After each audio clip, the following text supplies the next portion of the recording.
Hi there, this is Athena from Courage Coaching. I hope you're well.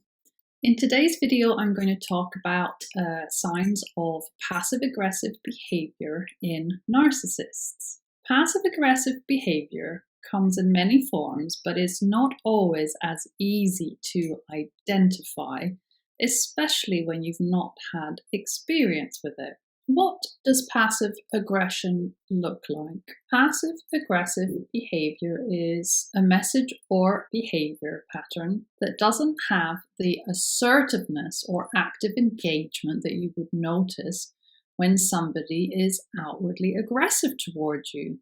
So these are some examples of passive aggressive behavior that I have come across.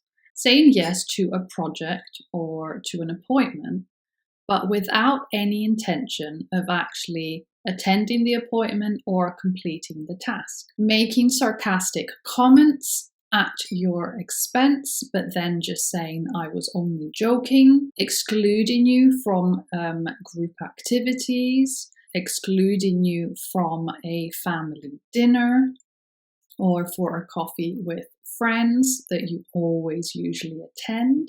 Spitefully procrastinating to impact you, holding on to grudges, not saying anything and then mentioning them later at a later date, putting you down when asking for your help, targeting topics that you are sensitive about, ignoring you or even walking away from a conversation, offering backhanded compliments. Using the silent treatment is a very big passive-aggressive behavior.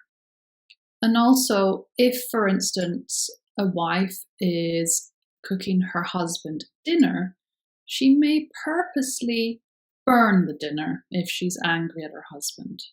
So these are some examples of passive-aggressive behavior.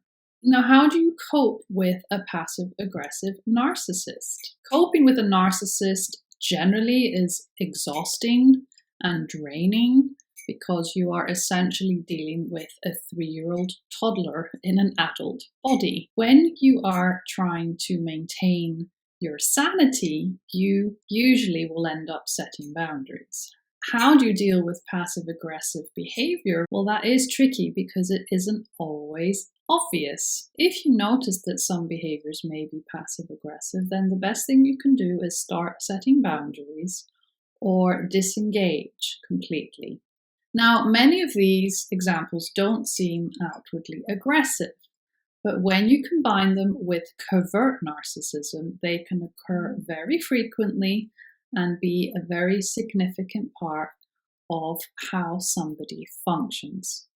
Covert narcissism goes hand in hand with passive aggression. Now, why are people passive aggressive and in particular narcissists? Well, this happens because they have very low self-esteem and they are generally quite anxious and feel that they must control others. Passive aggressiveness is usually seen in people that are also quite passive, that are scared to speak their mind because maybe they were punished. So instead they do it in a backhanded manner. When somebody is showing passive aggressive behaviors, it is very important for you to set boundaries, especially in the cases where you see that they are constantly late for appointments, or they always miss deadlines.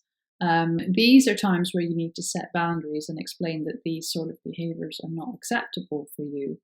You need to communicate that you are sensing that they are not happy with you for some reason or another. And if you feel that you can't get through to this person, then the best thing you can do for your own sanity is to keep your distance completely.